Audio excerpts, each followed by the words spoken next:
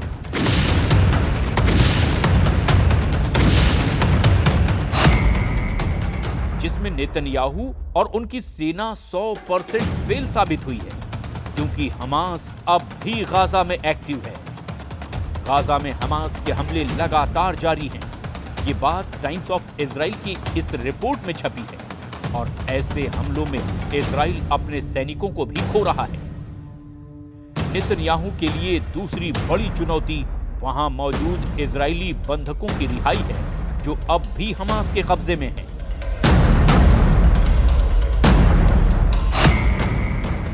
इसमें भी नेतन्याहू और उनकी बहुत ही आधुनिक सेना 100% फेल साबित हुई है। इजरायली बंधक अब भी हमास के कब्जे में हैं। इजरायली अखबार हॉरेट्स में छपी खबर बताती है कि नेतन्याहू पर दबाव बढ़ाने की कोशिश हो रही है।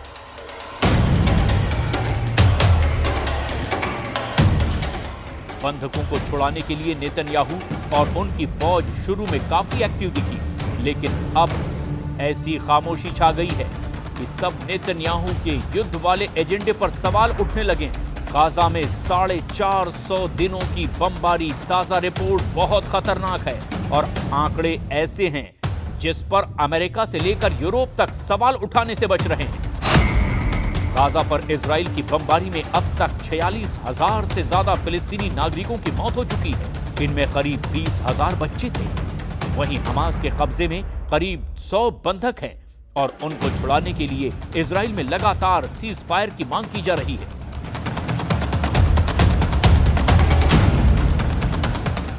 तेल अवीव में अब नेतन्याहू के खिलाफ लगातार प्रदर्शन हो रहे हैं। हंगामा, शोर और नारेबाजी के साथ नेतन्याहू और उनकी वॉर कैबिनेट को जगाने की कोशिश हो रही है। लेकिन नेतन्याहू सरकार की चुप्पी ने लोगों को भड़का दिया है। तेल अवीव में जुटे ये वो लोग हैं जिनमें ज्यादातर बंधकों के रिश्तेदार हैं। इजराइल अब गाजा में क्या चाहता है, इस बात को लेकर नेतन्याहू की पॉलिसी काफी भ्रम की स्थिति में नजर आती है, क्योंकि जो युद्ध उसने हमास को खत्म करने के लिए शुरू किया था वो अब भी एक्टिव है और इजराइल की फोर्स अब भी गाजा में ज्यादातर इलाकों में सीना चौड़ा करके पेट्रोलिंग नहीं कर सकती।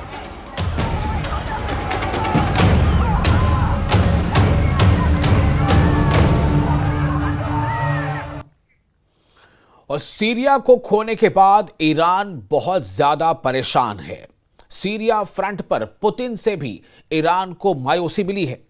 ऐसे में अब खामनेई ने इजराइल को हराने के लिए नया प्लान बनाया है।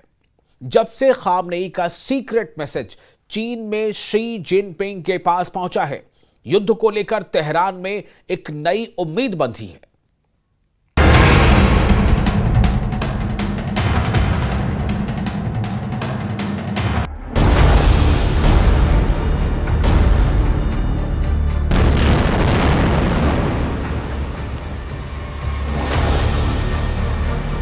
क्या ईरान ने मास्टर स्ट्रोक चल दिया है?